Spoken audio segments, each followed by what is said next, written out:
Welcome to the Outer Realm with Michelle Desrochers and Amelia Pisano. Airing live on the United Public Radio Network, 105.3 FM in New Orleans.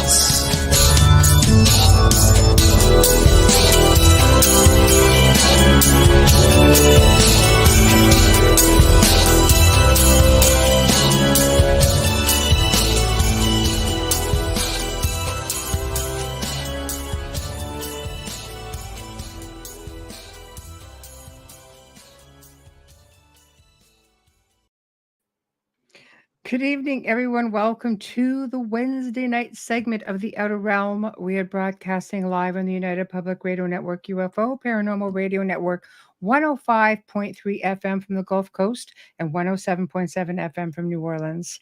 We are fully sponsored by the amazing people over at Folgers Coffee who have been a part of our journey since the very beginning. And that's a lot of episodes in. So thank you, Folgers. We're so grateful for you. Also, thank you to Justice Snicker, a.k.a. Dr. Snick, the sonic surgeon, for the contribution of his time, his music, and his voice for the intro that you just heard. He's an award-winning composer of Halloween horror, sci-fi, and dark wave electronic music, which can be found on all of your favorite streaming platforms, including Bandcamp, Spotify, iTunes, Amazon, you name it, he's there. Also, big thank you to Steve McGinnis, the artist behind our banners and logos here at the show. Check him out on Facebook and Instagram. Also specializes in the Halloween genre, but does great commission pieces of any sort.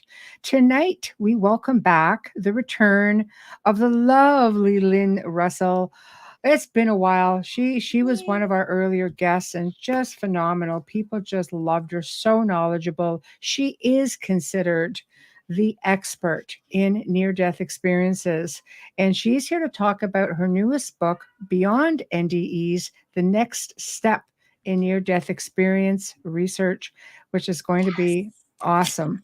So she's going to dig deep into spiritual messages that come back from those who have been there. Wow, right? I think that's pretty cool. Get those messages. Sometimes they're so like foreboding. I know, foreboding. And sometimes they come back really enlightened and so on. And I thought, wow, that's fantastic. Oh my God. So I'm looking forward to having her back. It's been a long time. Yeah. Right? I can get answers. Your hair looks great. I can get answers. Your hair looks really good. My hair? Yeah. I brushed it. No, I'm seeing the color. I haven't seen you in 2 weeks. The color looks amazing. I know. Yeah. Whenever somebody says you smell good, I showered. I know. I showered. Isn't Yeah. that great? Yeah. So, Human again. I know. Woohoo. Oh my God. So my yes, gosh. so yeah, we are waiting on the lovely Lynn Russell. I just think she's just phenomenal. She's just such a lovely, lovely person, and Absolutely. and she is smart as a whip. I cannot tell you how many people I have recommended her to for documentaries and books, and Wow. she truly is. I mean, Yeah. she's what, 40, 50 years into this research, which is just like, Can't top that. I know. Yeah. It's pretty amazing. Seriously, Anything it is. she is a gift I know, at that right? point. So I don't Yeah. know. I don't know. You've had NDEs. What A were they like? few. A few. What were they like for you? I mean, we've talked about this briefly, but I had one younger, and I don't have a whole lot of recollection of it because I was like maybe 9 or 10. When you're that young, no, you don't remember. I showered too. Yay, Kathy! Yay! But you remember the trauma, right? Yeah. Do you remember that there was trauma though? You know what? I remember that there was some kind of trauma, but I was underwater also, and I found a sense of peace there, which apparently is supposed to be quite normal. And then I could see this light coming through the reeds, and I just felt very at peace. And all of a sudden, this hand just grabbed me and just like took The me out. reeds. You know, Michelle was in a lake. Yes. Yeah, but I used to do this thing where I would get into, like the weeds and things like that, just Yeah. go in there and Yeah. just tall grasses. And I could lay there because I could hold my breath for ages. And I would just lay on the bottom and it would freak people out. But I guess I was there obviously longer because I don't remember anything at I that point. used to upset my mother all the time when I went under. Ah, right. So, I yeah, yeah, I know that you can have NDEs and not remember, but you can right, associate a trauma with it because I'm still trying to. I actually have to sit down and talk to my brother about this. When I was drowning at right, swimming lessons and my right, brother jumped the fence to pull right. me out of the water, Yes, and I Amy. thought he was going to kill. He's not even a violent person. Fernando's very calm. I thought he was going to kill them, because Yeah, I was a little girl. I was yeah, probably 6 or 7. After that, they just yeah. threw me in the lake. I was I probably six know. or seven, What and a joke. the deep end was 4.5 feet for me. Right. My top went up, and I It's still now because you're only 4.5 feet high. I I love you though. No, it's true. I wasn't allowed to stay on the bottom anymore after that. They said, no, you can't come swimming here if you're just gonna linger around the bottom of the water. I don't care how long you can hold your breath. You went over this time. And then you know what? As an adult, I did have another experience where I was bedridden for about 4 days with extreme pain. Like I lost my vision.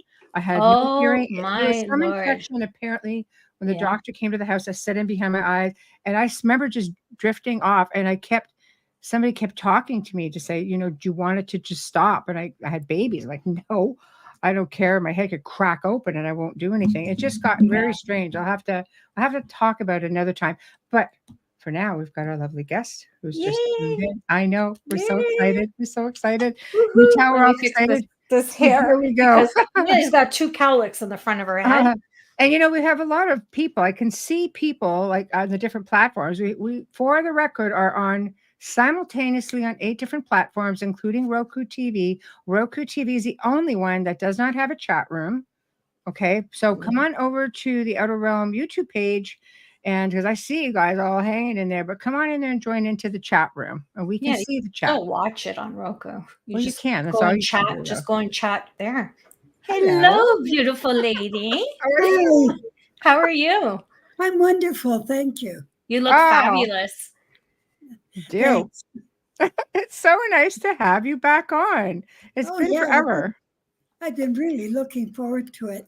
Oh Oh, yeah, thank you. So have we. I mean, it's always a normally gift. Amelia just like says, no, you're going solo tonight. But tonight, I don't care No, how I don't do that. I know, I'm just playing with you. Because I don't want guests I don't listening care going, how I'm she didn't feeling. I'm show up coming for on. me. And it's like, no, I suffer from migraines. That's all I'm gonna say. Yeah. But But yeah, tonight it's you said, no, I don't I care how my bad I'm head feeling. Be hurts there. and I'm still here. I'm like, There we yeah, go. I don't. And you made a comment on our promo, and I'm like, I'm not gonna miss it for the world, and I meant it. That's So it. That's it. yeah. So how are you? I'm wonderful. I just had my 86th birthday. Oh So my God, happy birthday. Oh You're the my champion. I happy keep pinching birthday. myself to make sure it was real. Oh, of Wow. course it is. That's Of course it is. wonderful. And you're still working. Yeah. Oh, I'll never stop.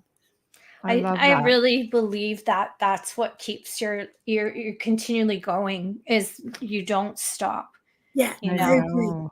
I Yeah. agree. My I uncle's love it. 98 and he still drives. Yeah, good. So, yeah. I So, know. I hello love it. everybody. Yeah. I love it.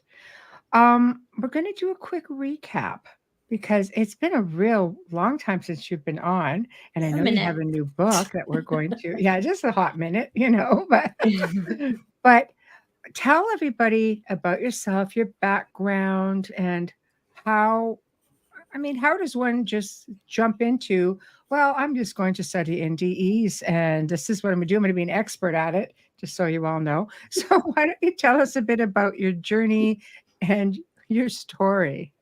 Well, actually, my journey was very long. I started off as 8 years old. When I found out that uh, someday I was going to die, and my mother was an atheist, and so I asked her what happened when you die, and she told me that you just disappear, and that really frightened me because I didn't want to disappear. No. No. Oh my God, parents were just, it's horrible. Yeah. Well, it was her belief system, right? Yeah, So, yeah, yeah. Yeah. yeah. And so, so that pushed me to start studying all kinds of faiths and spirituality. And, I just immersed myself into spirituality. So then I worked as a family counselor for 30 years. And then when I retired, I was going to write a book. And the book was going to have a woman who asked, it isn't called astral projecting anymore. I think it's called OBE. So Yes. put a body. So she was going to be doing some strange things. I didn't even know if that was possible because I don't OBE. Right. So I looked it up online and wound up on NDERF, Near Death Experience Research Foundation, because they had OBEs on there. But I got sidetracked into near-death experiences. Obviously, I was very interested, and so when Dr. Long asked for a researcher, to volunteer to do the research, I was right there. So that's how it got started. And then the first couple of hundred that I researched were learning what happened and what was going on after death. But after a while, I got that, and I started to see the deeper spiritual information, which is what I had spent my life studying. So it was that's what captured me, and that's what I all this wonderful information that's come back, and I've composed it all together, and so that's what my books are about. See, I think that's wonderful because you almost like it was a quest for you. You wanted this information and you couldn't get it. But wow, you just like really went out and got the information and beyond. Yeah, and actually I wonder if I was guided because I really believe that this is what I was supposed to do. Absolutely. Yeah. How did your mother deal with all of this research that you were doing? My mom was gone by the time. Oh, okay. But I will tell you a funny thing. She and my aunt were both atheists, and they didn't think anything happened after death. And so when my mother died, my aunt was at her kitchen sink, and she's washing dishes, and she hears the front door open and somebody walking down the hall, and she thought it was her daughter.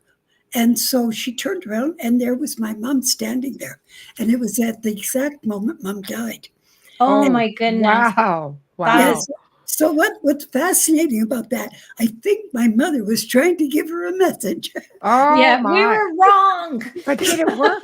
Did it work, or did she just think that she was seeing things? No, she knew it was my mother, but she didn't accept that it was spiritual. It's hard for them. It's hard for them because I mean I know people who are atheists, and it's really hard to drop that. They're very scientific in the way they look at things. As well. So that's a tough one. That's a tough one. So you've met people from all walks of life, and you have studied their stories. I know, I mean, some stories are like pretty horrific. People come back completely changed, like, I do not want to do that again. And then you have other people who have these incredible life-changing experiences and are told incredible things. So let's I mean, your new book is look, we're going to put this up, loaded, I'm sure, with this sort of information. Beyond NDEs, the next step in near-death experience research. So tell us about this. Well, the main point of the book was to talk about the deeper spiritual information that I mentioned before. And so I talk in the beginning about what happens at death and just the average NDE experience.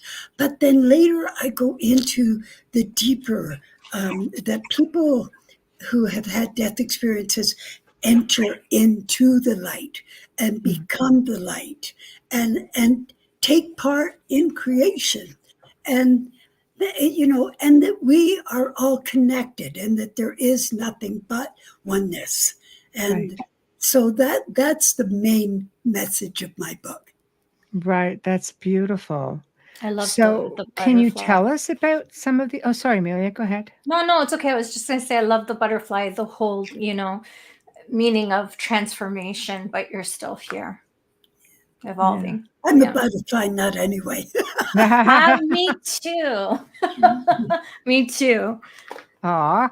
Well, my niece, my brother passed away when I was 33, so he's been gone 22 years. And every year they go to a memorial where they release butterflies, monarch butterflies, for those who have passed. So yeah, my niece is a butterfly fanatic, and one of my friends actually calls me farfalla, which is Italian for butterfly. Oh, for heaven's sakes. Yeah, she goes, "You never sit still. You're always like." Michelle just calls me Bubbles. But yeah, Lena's called me farfalla since I was like 23, 24 years old. Oh, cool. But yeah, so I do resonate with that butterfly a lot. Yes. Yeah. I love them. So tell us about, some of the, let's just start with a really lighthearted stuff. Can you tell us about some of the, the people you've met, some of the experiences and messages that they have returned with? Where to begin? Oh, wherever you would like. We've got lots of time. Go crazy. Well, I think where would I start? Just give me I know I'm live and I'm. It's okay. Take your time. Take your time.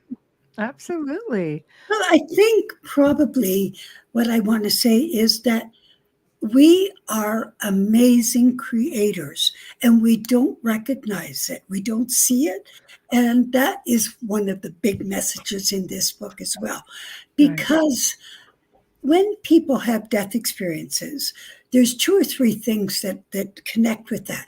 One is that no 2 death experiences are alike. Well, okay.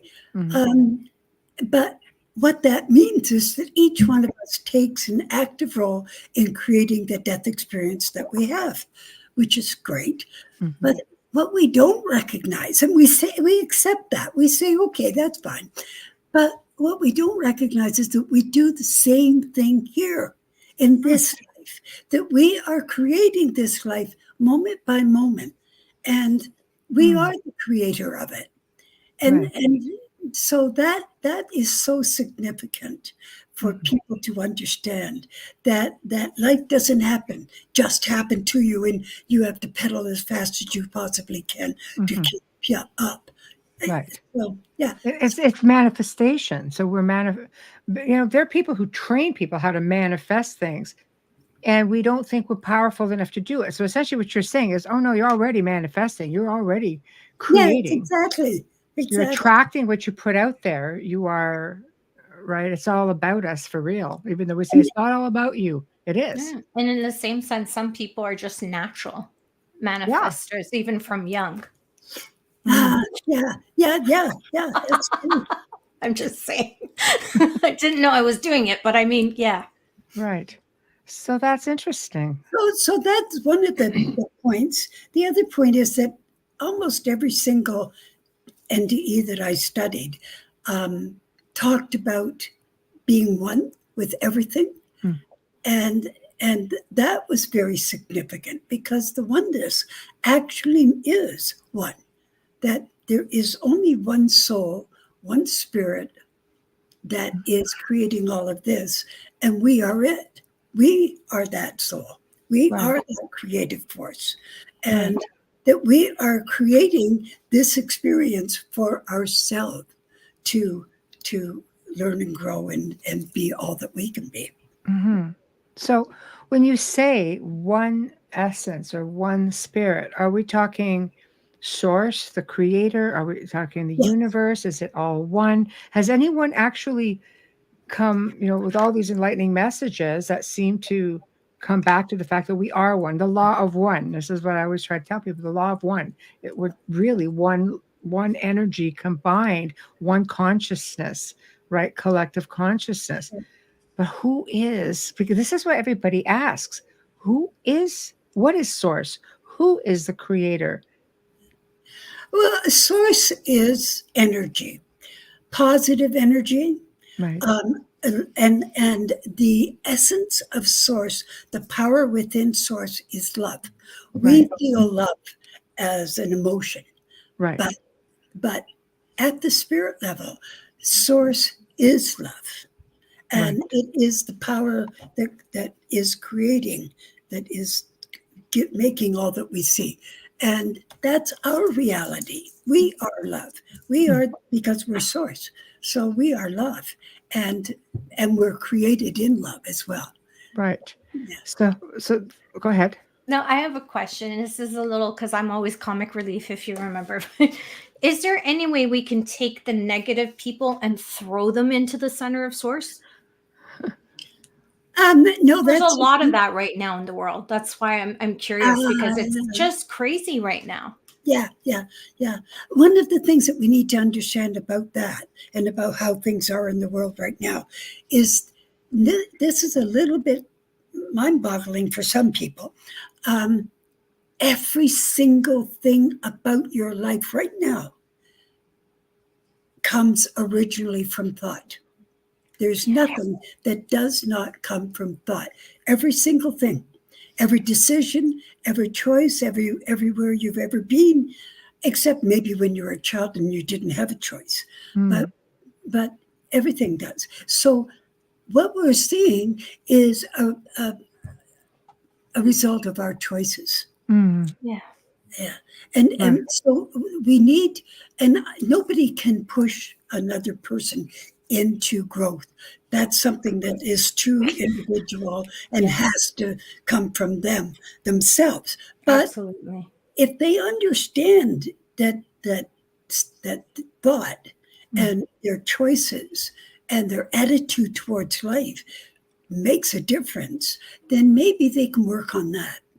I totally, of course, I agree, because like, you are amazing, and I would never dispute anything you said. I'm already in my head going, I have to get the book. You also can't make someone get there, even if you tell them about it. I always say, because I have someone very close to me in my life who's very bitter and hasn't let go of something, and I've always said to her, I can't make you go there. I can only tell you that you sitting in it is going to keep you there. That's right. That's all I can tell you. Yeah. And there's things that I won't mention because they're political, that if we keep putting it out there, it's just going to get worse. Well, I think there's some things that just drain your energy. There's some things that just insult your spirit, and I think politics is one of them. It's very much, but I didn't mean that. I don't want to get into that conversation at all. But you just get into a lot of negative stuff. I think, and correct me if I'm wrong, Lynn, we go through this process of evolution as we become more aware, and the key is the awareness and continuing on our journey, being the best that we can be, and evolving in the process. And not everybody can follow along at the same time, right? Sometimes people come into our lives to help us evolve, all the while not being able to get themselves there. Yes, that's right. That's right.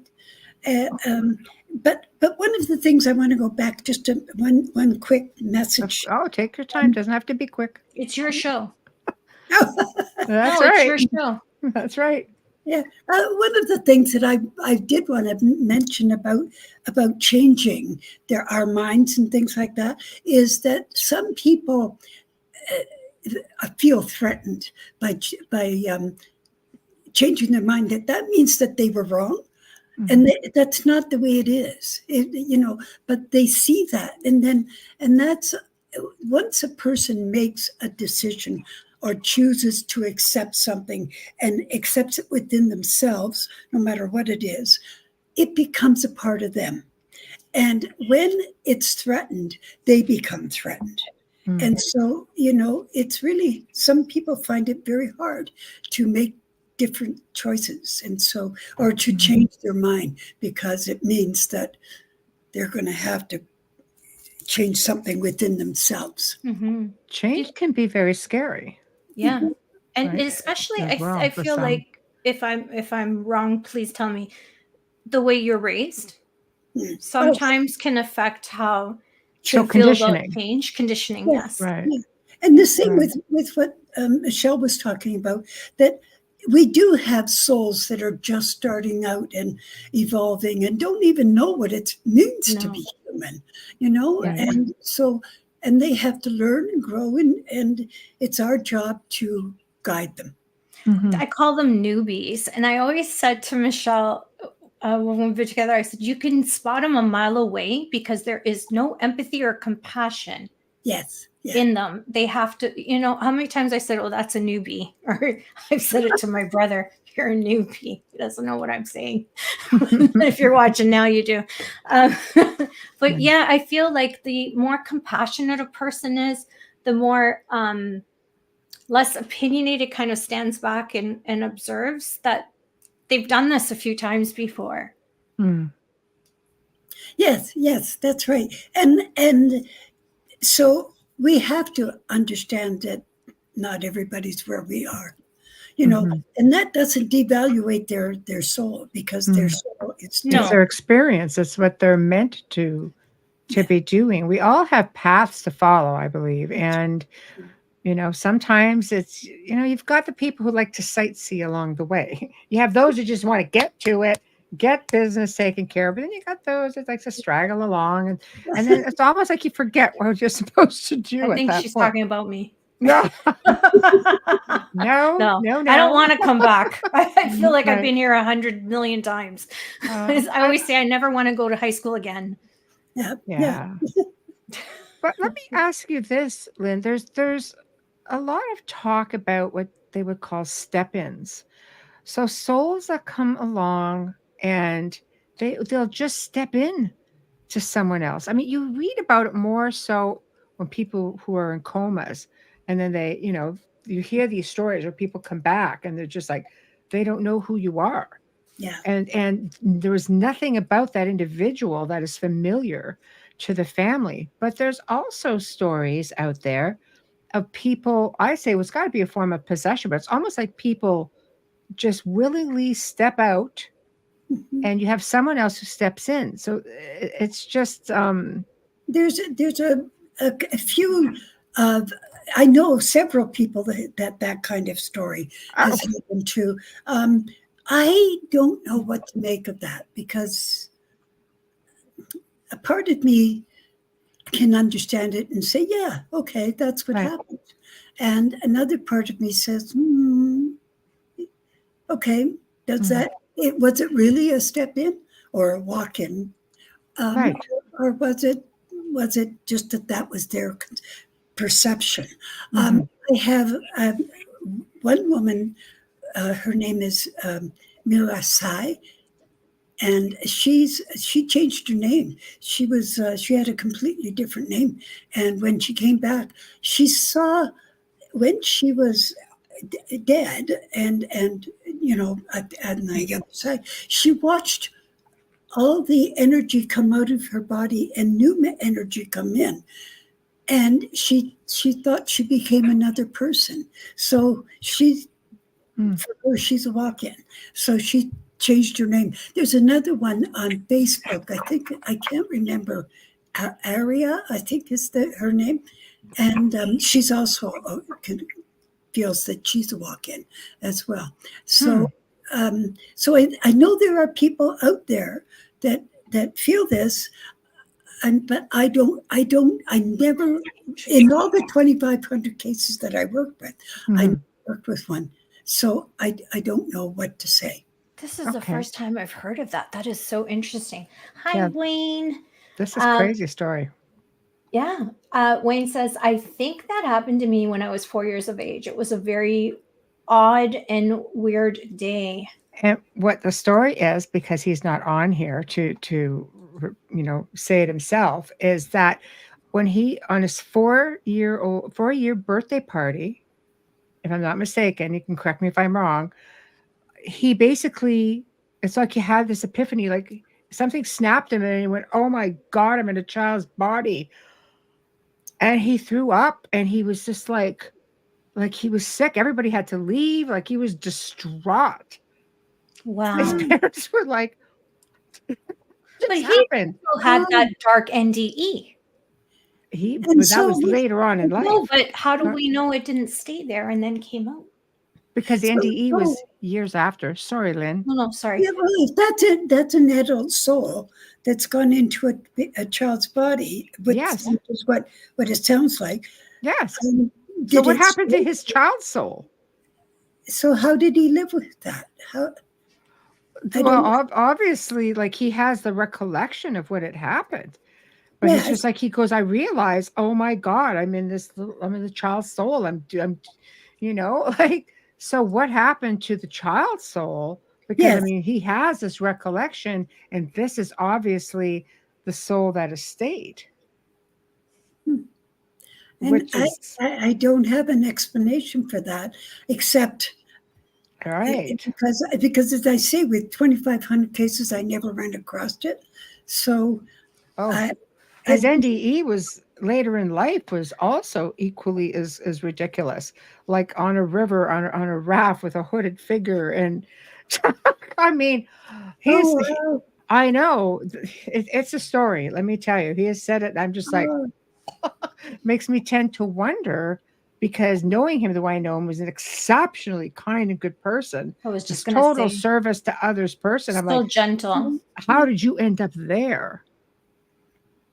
Yeah, he's such a gentle all giant. These other people on this like raft just going down, and so this new personality that came into Wayne, how did it continue, or did he reclaim his child, or did it just this older soul just continued? I think it continued. There is one thing: all souls are the same age. There is no child souls. I mean, maybe childs are, because souls are souls are souls. They're all the same age. Right. So that's interesting. No child souls. Always. That's it. Oh, this is what he said. I looked at my hands and looked at everyone and thought, I'm a child. Oh my God, I'm a child again. Yeah, he said that story. It was crazy. Could they have made a mistake on whose soul was supposed to go where? That sounds fascinating and certainly something to look into or to explore, but I personally can't make a statement. Right. I have a friend who passed away. Oh, go ahead. Where to go? Yeah. I don't know. Oh, yes, Diane. Yeah. I have a friend that passed away and knows he is a soul walk-in. His wife divorced him after. Yeah. He's changed contracts he was told. That's what I'm wondering. Is that what happened with Wayne? Like maybe in a lifetime that he was still an adult in that life, and he didn't catch up with the soul moving into the child. The first soul said, not doing it. Yeah. And then as you've said, what happened to the child soul? So with the child soul, because we are all one soul. Yeah. So it's confusing, isn't it? Yeah. Oh yeah, he said he just wanted to press the reset button. It wasn't fascinating. Wayne is a gentle giant, so it's shocking to hear when he speaks of his near-death experience. It's just shocking. And what you just mentioned about the divorce, that's very common. People who come back from a death experience usually do wind up, I would say at least half wind up divorced. Unfortunately. She says she observed the changes in him as his hair, face, body, everything changed about him. Yeah. So you're kidding. Physically, all is wow. Yeah. Yes. So do good souls who have NDEs, because you hear about people who are just, I call them cranky. You're just cranky in life, and they have near-death experiences, and then they get this shocking thing that jolts them into coming back, and their lives change. They're super kind. But does it ever happen to good people who go over and have the opposite of what they would expect for themselves? Are you meaning the cranky people? No. Well, no, we know cranky people, they're the ones that have an NDE and come back completely, because something has happened to say like, oh my God, I don't ever want to see that again. But Oh then, no, they come back and they're different people and they care and they yes, they yes. give, yeah, they're more caring and they're more willing to work for others and help and giving and Is it because of the love that they're shown when they get there, do Oh, you think? Or do you think you have those who come back and describe really frightening things and it changes them? Well, I'm telling you that I don't. I have read quite a number of death experiences where people have had hellish kind of negative experience. Okay. But Okay. but the ones see people who have had negative experience don't usually report them. Not certainly on NDERF. They Wow. might report them on a radio show or something like that. Right. But they don't report them on the kind of research that I do. That's interesting. So the ones that did report Mm. were they were ones that were in the hellish experience and were taken out of that, and it was through different ways, whether they prayed or whether they realized themselves that they didn't have to stay or different things like that. So anyway, when they get to the positive and they're all this light and love and everything, they'll say what happened, and they're told that that was their creation. They did that themselves because that's what they thought they should. Wow. So Wow. So my statement to what you're just saying is that those people have had negative experiences, are giving the negative experiences to themselves because we create our own death experiences. Interesting. Okay. It comes Wow. back to manifestation. Hi, Nicole. Yeah. Hi, Nicole. My ex had an NDE and came back the same. A number of years later, he changed the last of the years of his life. He died very early in life. And one of the things that does make a big difference in how much of a change a person is whether they've had a life review or not. If they've had a life review, they come back quite changed and more aware of the effect of their behavior on others and that kind of thing. But people who don't have a life review will still be changed, but not to the same degree because they haven't had that correlation of how their behavior affects others and it goes down like an echo, Do you think that having the NDEs is the universe or the creator's way, source's way of saying, okay, we need to switch gears. You're not listening. We have to bring you into the office. We're going to have to straighten you out a little bit. Is it something like that? Do you think is this why? Actually, I've thought the same thing. Oh, yeah. Good, I'm not alone. No, and more and more spirit, and more and more people are having STEs too, spiritually transformative experiences, and more people are having experiences where they join their loved ones in the death experience when the person dies. I mean, and this never happened before, and it's happening because the world is changing, and I think within 20 years we're going to see a whole different world. I think it's going to be a much better world. I hope so. One of my NDEs, I had my mother in there. My mother had passed when I was 27, and when I had this NDE, I was 41, and she was in the last one, sending me back because I didn't want to leave. I wanted to stay. Yeah, but I had one after the other. Yeah, and that's what does happen. People do not want to come back. With all that love and the light, and all the knowledge, and everything is so much brighter and clearer, and everything is more real. So here is like coming to a cartoon world, or a movie or something. It really is. Wayne says, I worked with a man who was a heavy drinker. He had an NDE in a car wreck.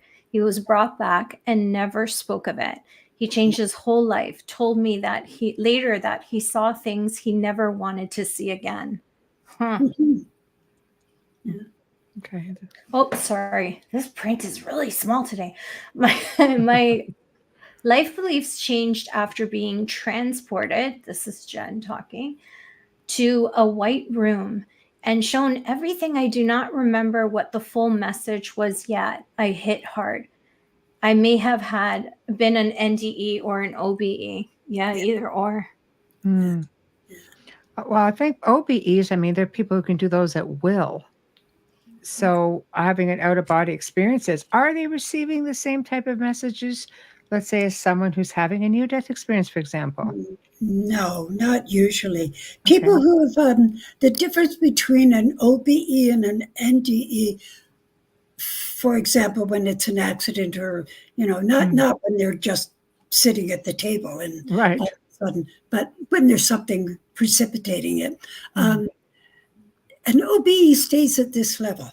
They stay at the earth level, and they may go around and look at, wander around and see things, or they may stay where they are and watch what's happening below them and that kind of thing. And that's OBE. They don't go in through a tunnel or to the light or any of that.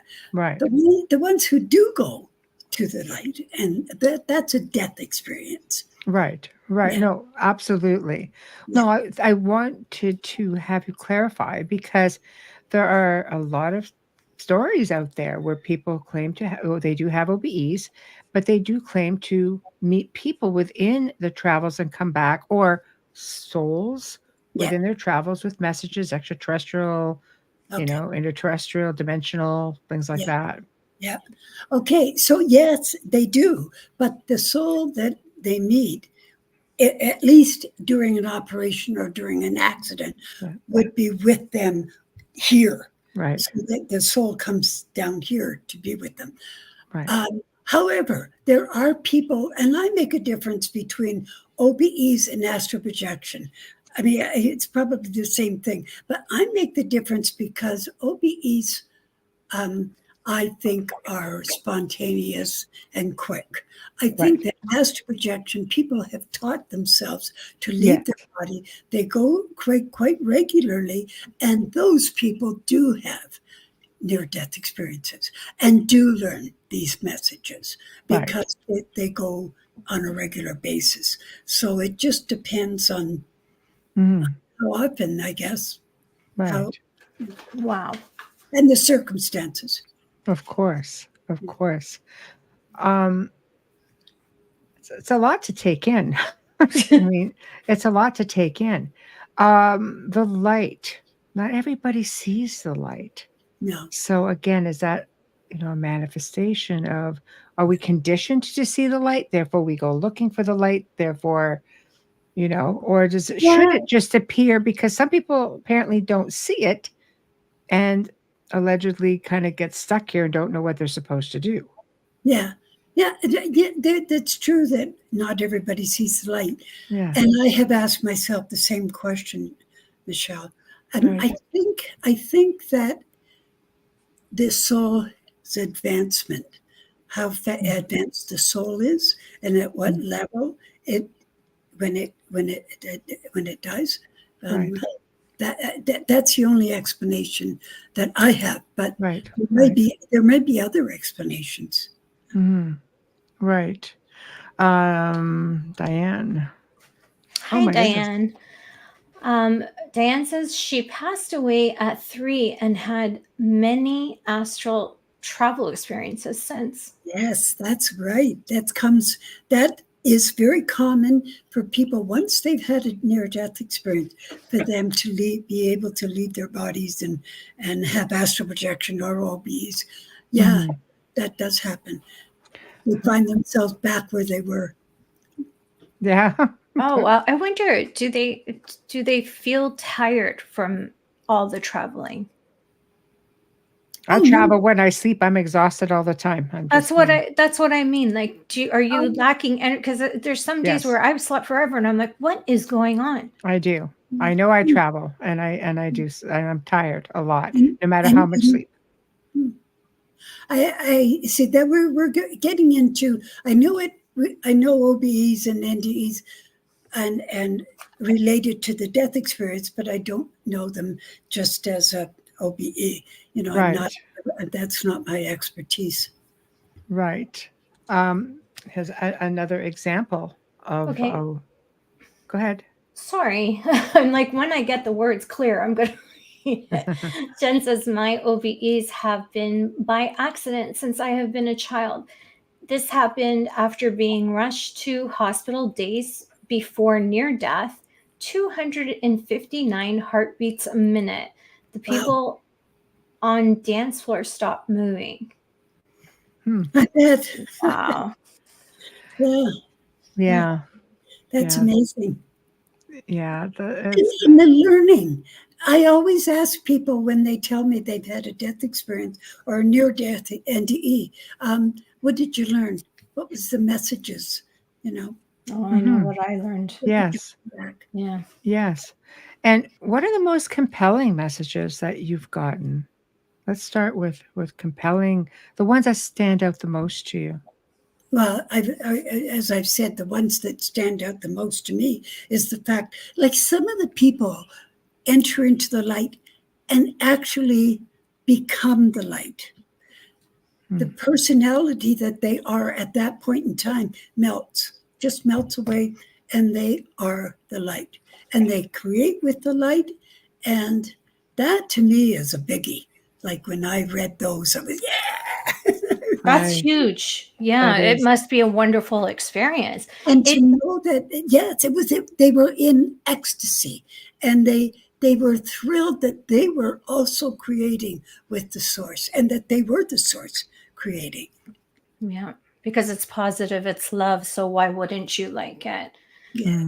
It begs question to the film Flatliners, where they purposely flatlined so they could go back and see their life, and it changed their life when they came back in a negative way. Have you come across anyone who has purposefully had an NDE? No. Oh, thank God. Okay. I say it's been 60 years in this field. You think you would come across wacky stuff. Like, what? Have you come across wacky stuff? Like, what? Yeah. Are they all this cut and dry for the most part? Oh, you know what? I do, but I have read some pretty strange ones, but I'm not retaining them. That's because they're so, like, it's only one. Right. Yes. And also because they're not teaching me anything. Understandable. Right. And so my big thing is, I think I've mentioned this before, but when I was a child, I was assessed as mentally slow. Right. And so then when I was 31, I found out I was above average intelligence. And so after that, you couldn't fill me with enough information. I just gobbled learning. And that's the same. So one of the big things for me is the learning. Right. As well as the spiritual. Right. Oh, definitely was your path. That's for sure. I think this is a great question. Lady Spider Witch, hello. She asks, are there people who are more likely to have NDEs and OBEs than others? That is a really good question. I think yes. I think people who are spiritually aware or seekers, those who are open themselves to spirituality, I think they do. However, I contradict myself because many atheists also have death experiences. So, for me, to have people, atheists who've had these experiences, again, I think it goes back to, okay, we're going to show you that there's more, or we're hauling you into the office. You're on the wrong path, and it's strange because we're told, no, you have free will, but maybe internally they're just fighting with it somehow. And, mind you, I won't say that there's some out who don't go out there and get into a car accident, Yeah. have a near-death experience Yeah. quite by chance, Yeah. and here it is. But if you're conditioning and being a staunch believer in there's nothing, I mean, what would it take to change somebody like that? Yeah. Because even your aunt seeing your mother right there, you Yeah. hear the door open, you hear her come in, she's standing right there, and it's like, no. It's just like Yeah, I a think non-event. yeah, I know. It's pretty stubborn. Oh, yes. Brain surgeons are stubborn. And there's been a couple that have come forward after. One was a bike accident. He flipped, and even with the helmet, still had a brain injury and had a near-death experience. And he was never one to believe in God. I just want to say brain surgeons are phenomenal, really high IQ, but you're all narcissistic. It's just, you have to be that way to do what they do. They can only focus on what's in front of them. They can't, stray sort of thing. Yeah. It's really, you'd be hard pressed to find one that says, yeah, go pray this, But this was incredible because he was such a tough person, like he thought he was God, and he said it. He said, I came back so different. It humbled me. There is heaven, and yes, pray when your family's in the hospitals. I'm like, wow, okay. He perceived it as heaven. I think perception's a big one too. Yeah, and I had a landlord, and he was one of those tough, hard kind of people, and rigid in his thinking, and and then his story is amazing because his wife had gone to visit her daughter for the weekend, and it was a long weekend, and he stayed at home, and she had no sooner left, and he went into the bathroom to use the John, and he fell into the tub with a stroke, and so he pulled himself out of the tub. And he had to drag himself, no phone by him, he had to drag himself across the whole place to get to the phone, which was on the other side of like in the kitchen, and he's way over. Wow. So he had to drag. It took him 80 hours, 80. And then when he got to the phone, he phones his best friend. He doesn't phone for 911. Oh my gosh. Jesus. Anyway, but he came back a completely different person, and very warm and caring and giving. And wow. Was he constantly fading in and out through those 80 hours? I think imagine. So. It must have felt like a year to him. Yeah. Oh, that's terrible. Yeah, I think probably that's why it took 80 hours, because he would pass out and, have a death experience and come back. And wow. That's terrifying, really. It is. It really is. Especially knowing you're alone. But when you wake up and knowing you're alone and you still haven't got help, something kept him alive. No, because he knew he was going to survive. People who have had death experiences and come back know they're not going to die. They know that, okay, I've come back because I'm going to live, So I've never known a death experience, a person who's been sent back or come back on their own, that has been sent right back again. No, never. Wow. Nice. That's so tough. It's strange because I had an NDE when I was younger, and then when I had this surgery at 41, I had a few, one after the other. I literally flatlined. I remember going into surgery and my father in tears because I'm allergic to so many opiates and it was, in fact, every single NDE was because of negligence. Not that they didn't know I was allergic. In fact, the last one was 2 medications put together, both allergic to. But anyways, that's a whole other story. That's a show for the legal department.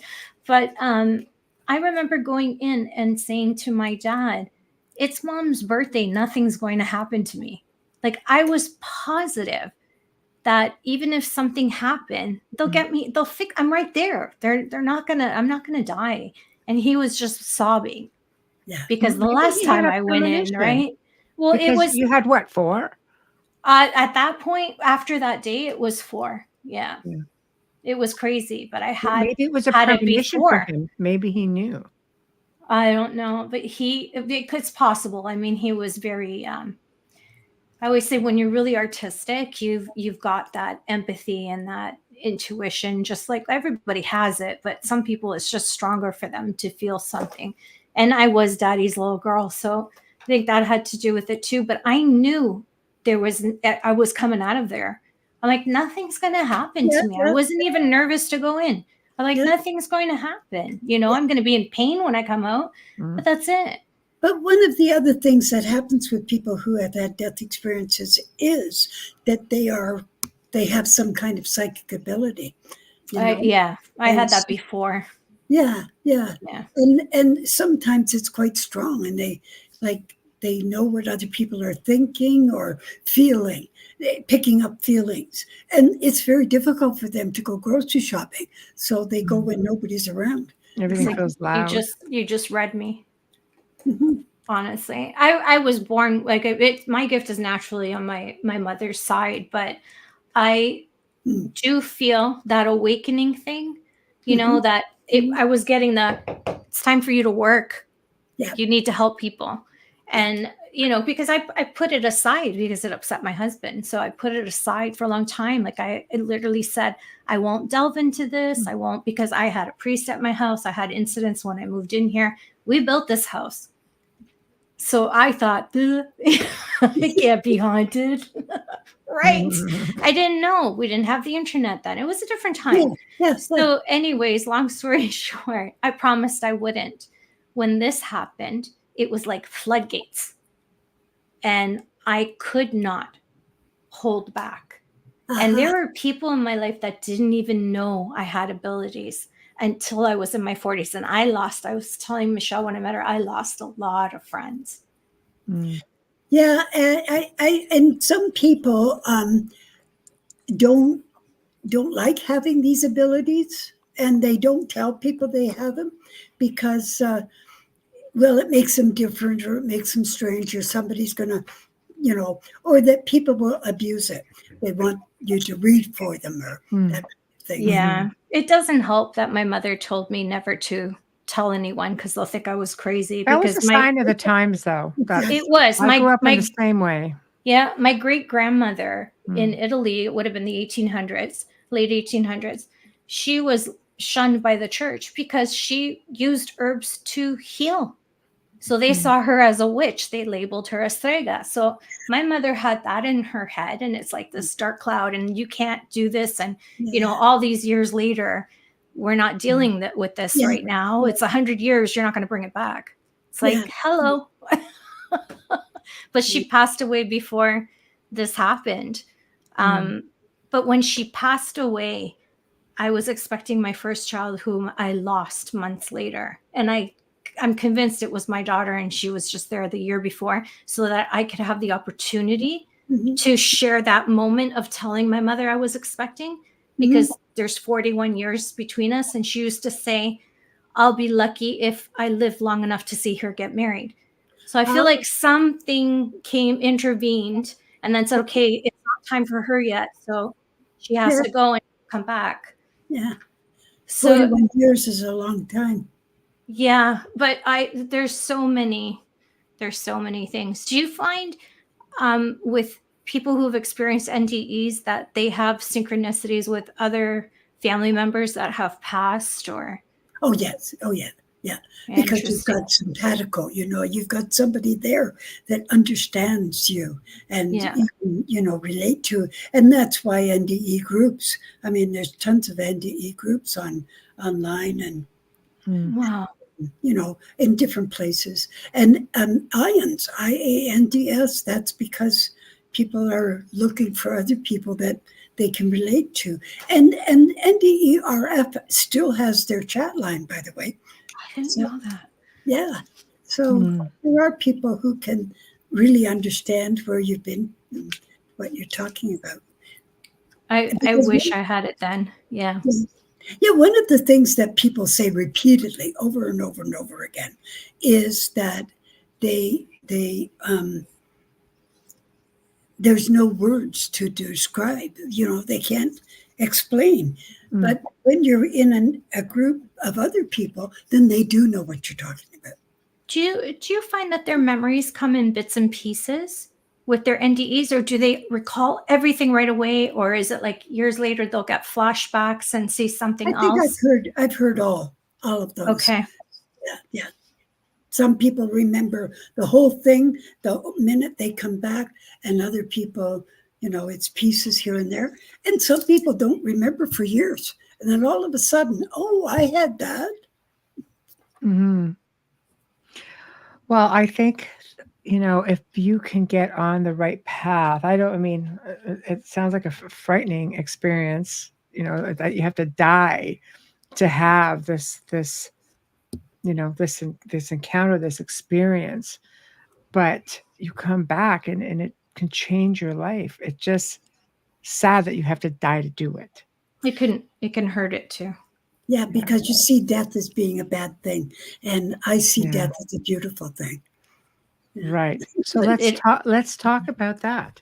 Yeah, I lost a daughter. She died of cancer. She had MS, so it was complicated, but she died of cancer. It was 8 years ago, so I'm sort of okay with that. But my understanding of near death helped me, because I knew that she would be enveloped in love and and even those who go to a negative experience, it's temporary. They don't stay there, because they're guides, and they're the source, and they've got a multitude of people trying to bring them up. I agree. I think it's, again, the conditioning that gives people the fear, because so many, through religion, you are conditioned to think, well, if you do things, example, covet thy neighbor's wife, you're on a hell. People are going to think, I think I'll take my chances and kind of remain here, or I don't want to do that. I don't fear death. I've never feared death, even from the time I was a child, because I didn't have that type of conditioning. I think I'd be more concerned about the method of my demise more than my demise itself. Mm-hmm.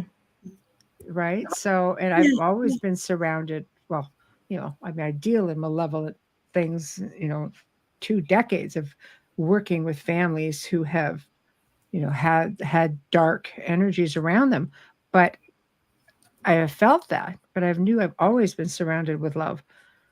And my family and my ancestors, they've always been there. And I think that if we open yourself up to that, you can have that all the time. Yes, that's absolutely true. You can. And it's getting back to understanding that. And I really think that NDEs are changing the world. They really are. And maybe add to that the ones who have had STEs, and the ones who have had, NDEs that didn't die, that didn't have to go. Yeah. Right. Wow. I need that book. Yeah. I need that book, because I could ask you questions for hours. So I need that book. I think it's, we've had people on the show throughout the years who have had incredible experiences, who have come back so profoundly changed that they have altered their entire path moving forward. And it has touched them literally to the core, that when they speak of it, it still brings tears to their eyes, even if it's 20 years later. That's right. Yeah. So how much? So go ahead. I say, how much love, stays with you. Yeah. To have that sort of impact. Yeah, and yeah, it does stay with them. They remember their death experiences, and I'm sure that Amelia, you would know this, that they remember their death experiences better than they remember normal everyday experiences that they've had. You know, I mean, it never ever lives them. I had an STE that I talk about in the beginning of the book, and I remember that as if it was right here now. Okay. Can you share that with us? Oh, okay, sure. Just for people who don't know what it is. You know how many people Yeah. may have had one of these STEs and they have no clue what it is, what to look for. What is Okay. it? Yeah. Well, it's a spiritual experience that is so deep and meaningful that it changes you, and it changes the way you see things. And that's what it's called, STE, spiritually transformative experiences. So it transforms the person. Right. So it's not a death experience, but it's Right. And so mine was in three parts. Okay. I had the first part was actually I didn't even think about spirituality. I was washing dishes, and there was a window above the sink and the backyard, and there's a apple tree. So I'm looking at the apple tree without even paying attention, and all of a sudden I became the apple tree. I was that apple tree. And the apple tree was me. There was literally no separation. And I was the bird in the tree. I was the bug the bird was going to eat. I was everything, everything, and every kind of animal that I thought of, I was it. And so that didn't last very long. That's about it. It was only maybe 30 seconds or less. Right. Because time at that level doesn't exist.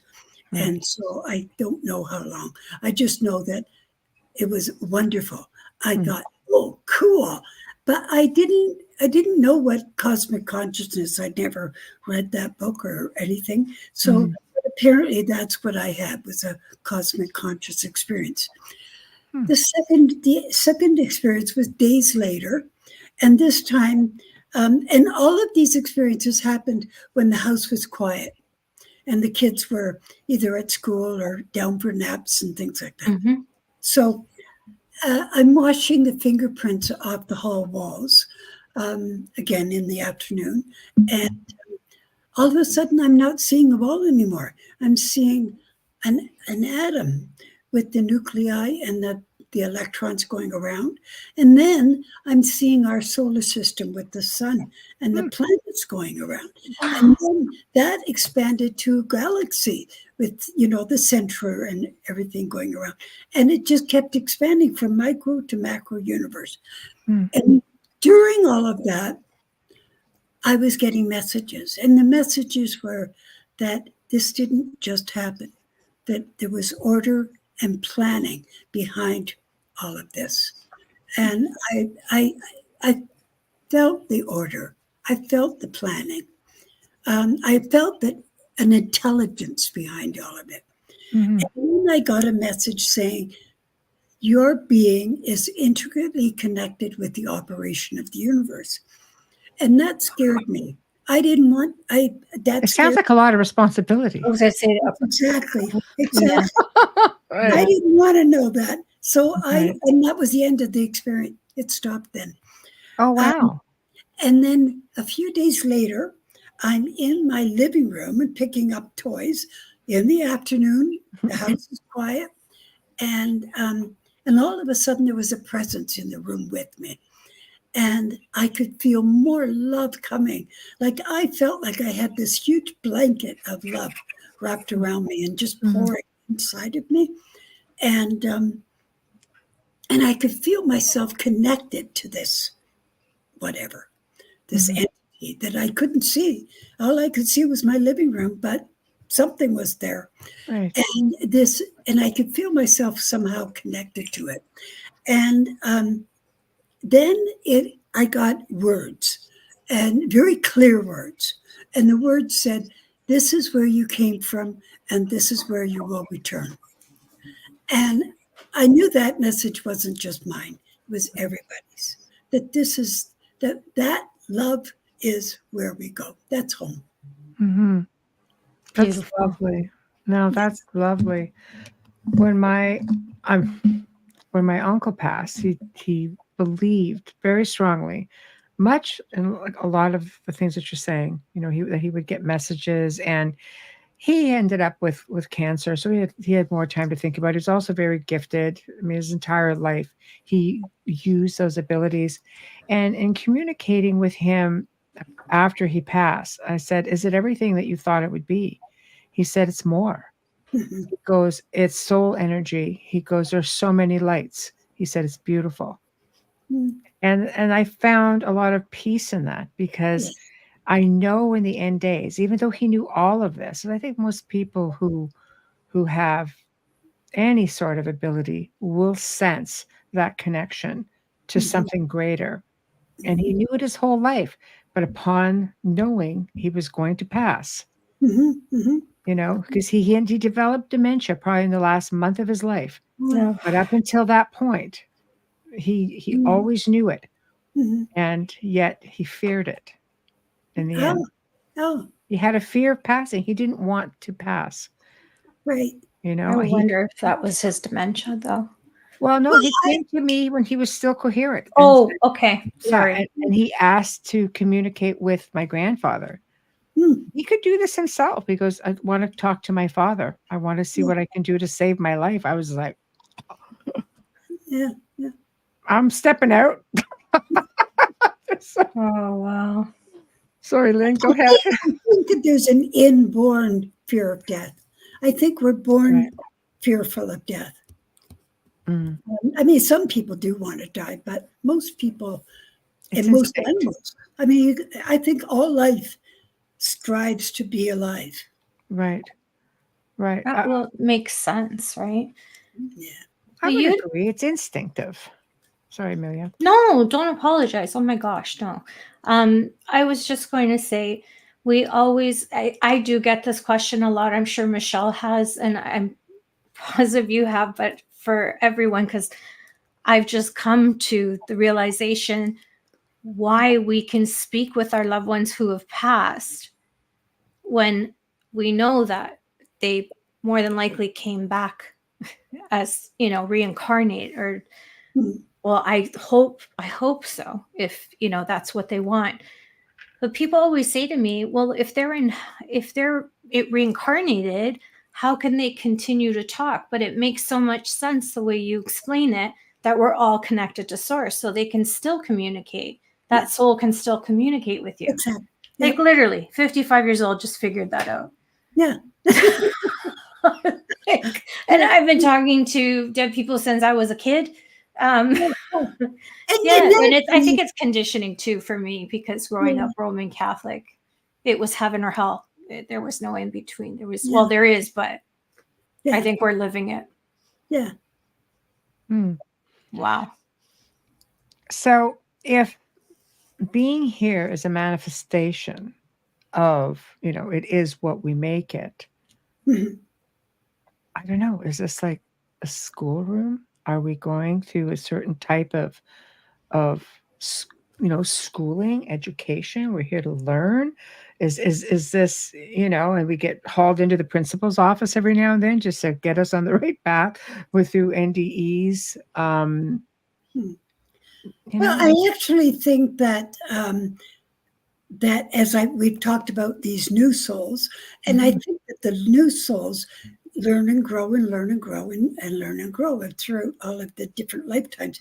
And by the time you get to our state where we're very Mhm. and probably your audience as well, where we're very aware of spirituality and seekers, that we've had thousands of lifetimes.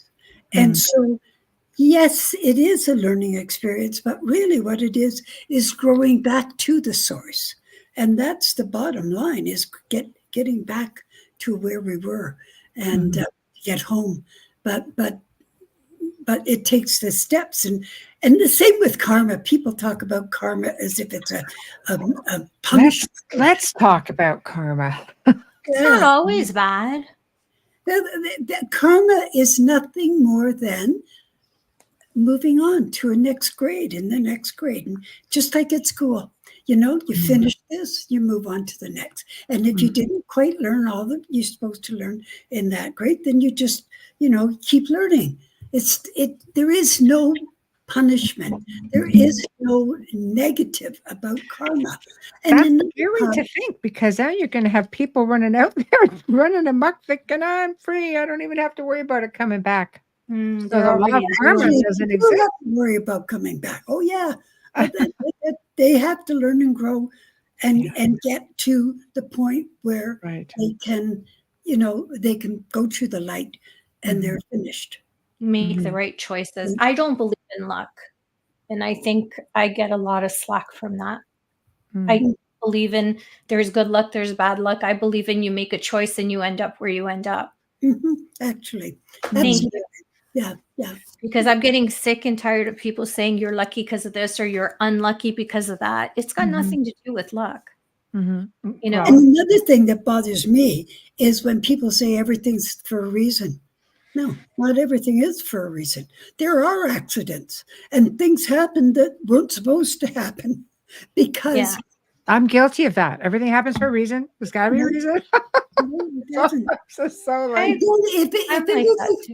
Why bother trying then? If everything is supposed to be and it's happening for a reason, oh, well, then why bother? I mean, we could have projected that or we could have put that in place, whatever that reason may be, part of our journey.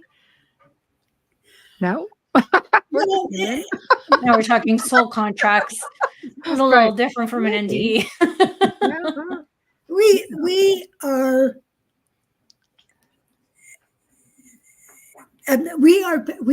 sort of like, we've decided that we are souls that want to have a separate existence. Okay, we're still souls. That didn't change, and inside of us is that soul.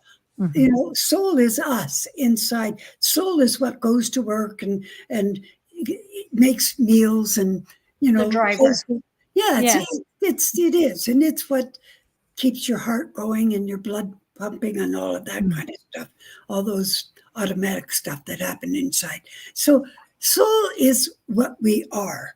And I'm sure you've heard that many times before. So we make this decision to be a soul, but then we're put into this experience of separation with all the laws of the physics laws and the laws of life, and go for it. Do whatever you want. And it's up to us. And that's why I keep going back to consciousness and thought, because thought is so important. And intention. Yeah, intention. As well. We're going to hold for one quick moment, and we are going to do a sponsor and station ID. Amelia, take it away. And Amelia's got to find her mouse. Got to find my mouse. I've got to, I have a question ready to go for when we come back. I'm just trying to move my mail to come back in because I have everything there. I have another book that I wanted to mention. It's for preteens, and it's called Warple, and it's to help them make better choices in their lives. I love that. Okay, perfect. I'm going to bring that up in a moment while, okay, why is that one coming up? Hold on. Or at the end. Find Warble. It's okay. I will move forward. Yeah. You are listening to The Outer Realm with Michelle Desrochers and Amelia Pisano, coming to you live from the beautiful city of New Orleans on 107.7 FM, as well as on the Gulf Coast on 105.3 FM. We are live on the Roku channel. Hello and welcome, Roku. But if you want to join chat, you're going to have to go into either the Facebook page or the YouTube page to hit chat. You can still watch us on Roku at the same time. Don't give up Roku. Thank you. And we're archived as well there. Our guest tonight is the beautiful and the amazing Lynn K Russell with her new book, Beyond NDEs, the next step in near-death experiences research. And we're discussing that tonight, and it could go on and on. I mean, we could have you back several times to do this, but definitely, if you're just tuning in, stream our archives on any platform that you normally use and start at the beginning because you don't want to miss a thing. Search United Public Radio and then The Outer Realm to find us. Remember to click like and subscribe. Add us to your playlist so you never miss an episode. And kindly don't keep it a secret. Share it with your friends and family. Tonight, we're giving out, of course, with every show, a big thank you to all of our sponsors, starting with Folgers Coffee. Thank you for your continued support. Day one, still there. We love you. Thank you for sponsoring the show. A huge thank you for our banner and promo media, courtesy of Steve McGinnis. He is a horror illustrator. I can't even say that. Horror. Okay, Amelia, good. Anyway, fantastic artist. Steve creates commission pieces as well. So look him up on Facebook. And thank you so much, Steve. The stuff, oh my gosh, the work that he does is so amazing. Michelle shared one of his pieces on our group page. You have to go there to check it out. It's phenomenal. Our intro and outro is courtesy of Dr. Snick, the sonic surgeon, aka Justin Snicker, award-winning composer, vocalist, and musician. You can find his music on Amazon, and Bandcamp. Stream on any platform. Find Dr. Snick on Facebook and Instagram and use him, search him in your stories. He's also listed there. Thank you, Justin. Lastly, a big reminder, if you're watching us on our Facebook page or if you're watching us on YouTube right now, smash that like button, hit the subscribe button, and don't forget to share. Okay. Now, Lynn, this is Warpole. Tell us all about it. This is your website. Yeah. Thank you. Yes, Warpole is a book that I've written for preteens, and the hero, or the main person, is named Cam, and he, through a homework assignment, winds up in this world that is called Warpole, and it's a fantasy world, and everybody there is cartoon. And he's the only person.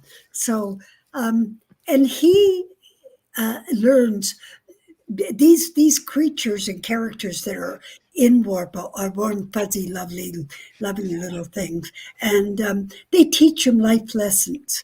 And so he learns that we're all connected, that all life is connected.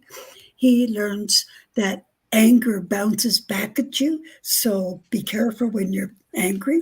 Mm-hmm. He learns that he learns that caring and giving are contagious, and they're a beautiful thing to go, share. Mm-hmm. And he also learns that love is the biggest and greatest power there is in the universe. I think that's fantastic. I'm going to give your information to one of our other shows who just interviews authors, and this might be right in line with Vicky. So she's absolutely with Vicky. Yeah, she does a great show. She's I like that you've incorporated that. You've taken your research and the spirituality side of things, and you found a way to educate children with it. And it's the story is full of adventure and danger and, and fun and silliness. And so I love that. I love that. Me too. I know. It's great. It's great. And tonight, this is the book that we are discussing. Which I have a question about. Sorry. Okay. Go ahead. No, give the title. I'll wait.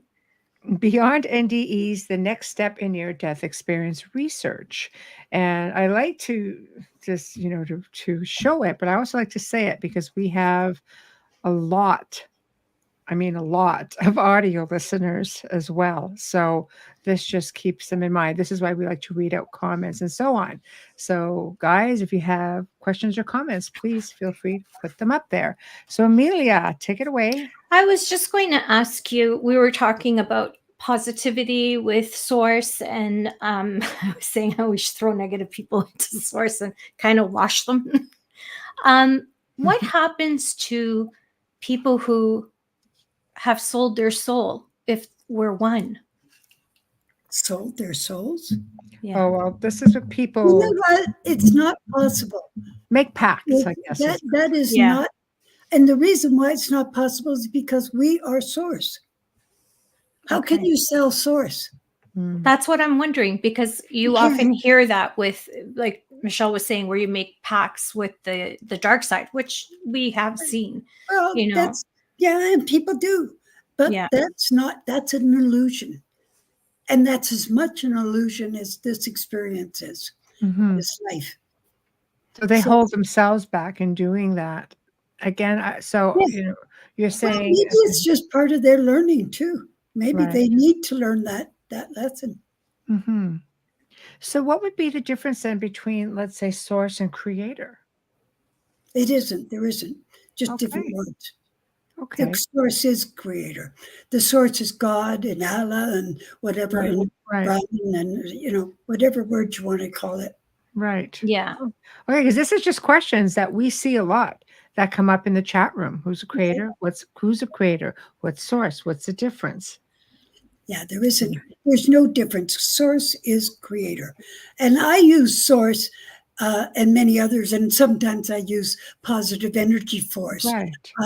Because the other words have got too much connotation, too much human connotation. So, I use something that's very generic.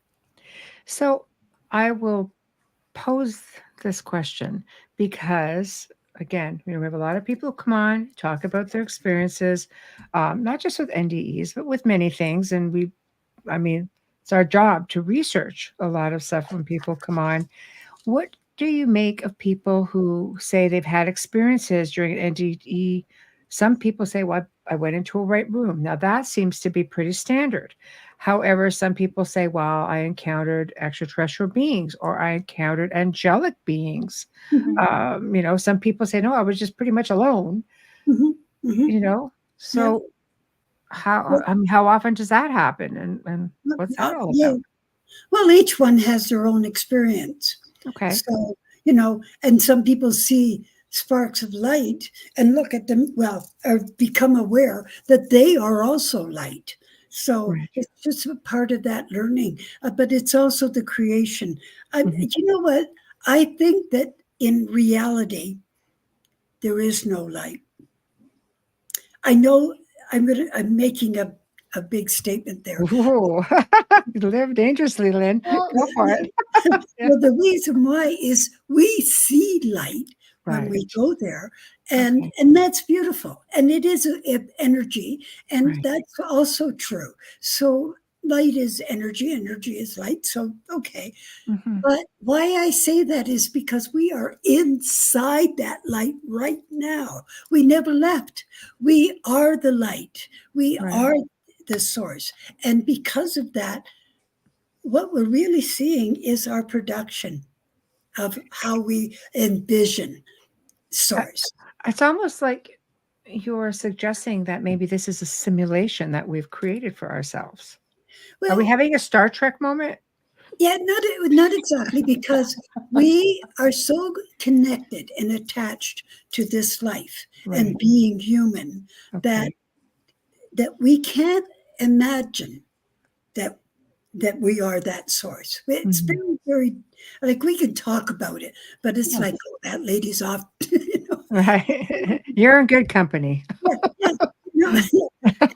So we really have, and that's why we have tunnels, and that's why we see buildings, and that's why we create gardens and mountains and whatever, because we see ourselves with bodies, because we cannot see ourselves as not human. It's very, very hard until we have been there for a little while. Now, some people already know that. They're at that level of development that they already know that. So they don't have to go to the garden or to anything. They can go directly into the light, be the light, and experience being the light. Right. Right. Okay, so Matrix. Yeah. Discussing it, we're creating all of this around us. So I think maybe that's why we gravitate to, for me, it's always been mountains. I love to be within the mountains and the Alps, and I have other friends who it's all about, being near water. Yeah. So well, there's water in the Alps. So yes, there certainly is. There's But forests, Yep. like there's just certain places that we gravitate to, maybe for grounding or for solitude, to find peace. What are we looking for? Because some of the same people, when they have their experiences, that's is what they're seeing. seeing what? Well, the places that they gravitate to here, let's say a forest or the mountains or being near the lake or I've had flowers. Because they are still connected to being physical. Right. They can't let it go. So they develop a physical world. And like I'm saying, we are the creators. It's so hard because of conditioning, because I'm not a religious person, but I am a spiritual person. I am very aware of something much greater. And yet it's still difficult, even though I know, because I can feel, something much greater around. It's still very difficult to think to myself that I've created all of this. Yeah. Collectively. Actually, how I see it is consciousness.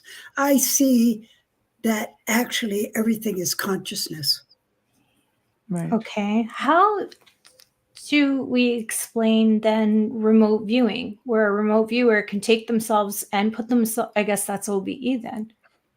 Well, it might be, but I think psychic ability is perfectly normal. I think that everybody should probably have the ability. Yeah. Because we are all one. And it makes perfect sense that I'd be able to read somebody else or to pick up beyond this existence and pick up, messages from beyond. It makes perfect sense because we're all one. We never left the oneness. I understand that, but in the same respect, we're not all brain surgeons, right? And we're still collectively one. Yeah. I feel like some people are just, we all brush our teeth, but not everybody's a dentist. Yeah. Like that kind of analogy. If you put enough practice into it, you can be enough education, experience. You can be, very open. Yeah. But because I have a hard time with that whole thing as well, but I'm trying. But I think that I say that everybody, but I'm talking about people who are even interested, because there's an awful lot of people who would turn their back to this kind of stuff. And those are the ones that aren't ready yet. Absolutely. Newbies. Yeah. I call them newbies. Because they're at levels of development. And so maybe they're just before they're going to get to the spiritual stage. But, like my sister could care less about this stuff. Well, my brothers are the same. Mm-hmm.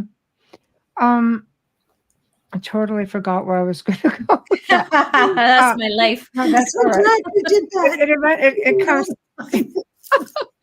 Do you, out of all of these people that you have sat down with, you have people who've had profound experiences, whether it's one way or the other, they come back changed. How many people have you interviewed that, sit back and say, I don't even want to remember it.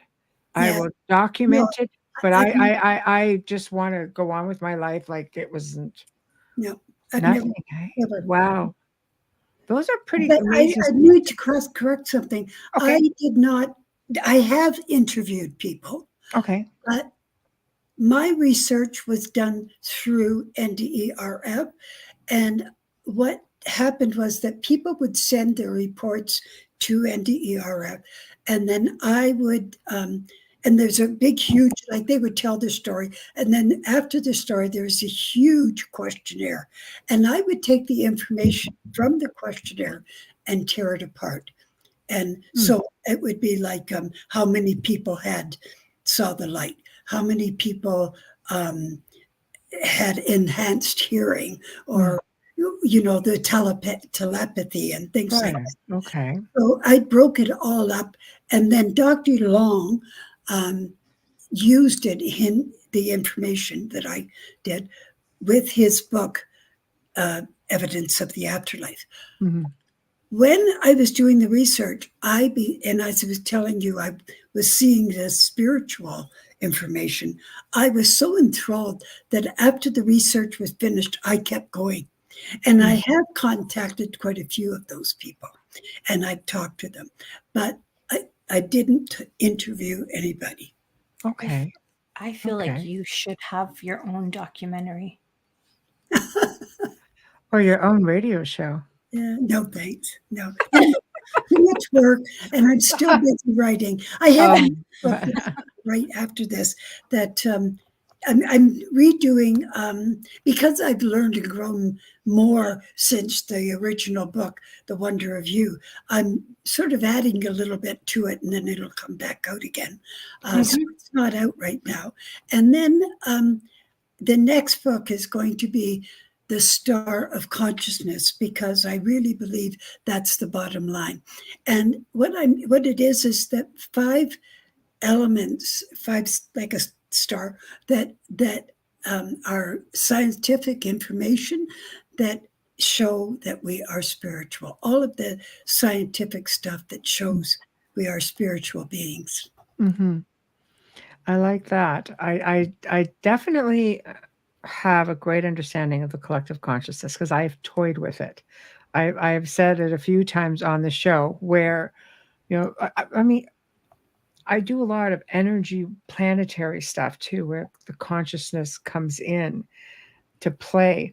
But I've experimented by using obscure words like swell. Swell was one. My daughter said, "You should say swell." I said, "All right." So I just put it out there, swell. Because it's a really old, like what is it, like a 60s thing or 70s thing. Yeah.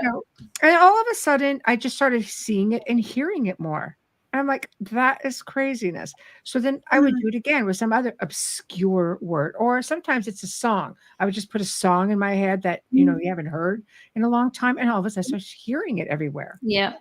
So I get the whole collective consciousness thing. I like how it works. I love how we are totally in tune with other people without even realizing it. Yes. I think it's pretty awesome. It's like a synchronicity. Yeah. I use it for meditation, where you go into the collective. Kelly Howell does that with binaural beats, and she guides you through it. And it's a collective measure. It's quite phenomenal. If I could stay awake, it is to help sleep, but I'm like knocked out in the first 7 minutes. Beats put me out. Yeah. Yeah. I'm just like gone. But you do absorb it while you're sleeping, because that's what it is created for. It's to work on your brain waves, and that is a collective collective oneness meditation, and it's my favorite. I've been using it for 12 years. Yeah. No, I love it. Sounds great. It's beautiful. I'm putting up your website into the chat stream. That's going on all the different chat streams. So people can go and check you out. But for the live listeners, can you chime off your website for us? And you've already told us what you have coming up. Do you have any other interviews that you would like people to come and listen to? Tell us what else you have going on. Well, I have, I'm on Facebook, and I'm also on LinkedIn, and I have a YouTube channel. And it's all under the name Lynn K Russell. So, you can find me there. If you've sent that, it will be in the show description as well, so they could just click on it. Yeah. And then if you want to find me, just Google my name. I'm fine. Easy And to also, find. yeah, my website is lynnKrussell.com, which is super easy. And I have a place where you can contact me from there. Excellent. So if anybody has any interesting NDE stories Or questions or or questions, I love that. Thank you so much. As we're starting to head to the top of the hour, thank you. It was such a joy having you back on with us. It's been too long. It was just like a nice reunion. And it's been so much fun and so informative, as always. Yeah, well, thank you so much for having me. I really enjoy chatting with you too. So this is wonderful. Oh, I am Aw. so glad because I adore you. We both adore you. And it's just been such an honor. Well, So thank you. I will be in touch with links and so on. And yeah, and anytime you write that next book, Yeah, I'll please. let you know. Yes, contact us again because we would love to do this again with you. Okay, and any all my books are on Amazon. That's what, yes. Good. Thank you. I'm like, my phone's like ready to go. Surprised you weren't already on there doing it. No, Sometimes because we I just was lose Amelia. sometimes Yeah, it's not often, but sometimes I will, if the book is amazing, I will order at the same time. I was so captured by you, I didn't want to miss a second. Well, thank you. Thank you so much. Thank you so much, Lynn, and I will be in touch. Okay, all right. Okay, thank you, and good night. Good night. Well, we have come to the end of another fantastic segment. Isn't she lovely? She was one of our early guests. And oh my God, it did so well. That segment did so well.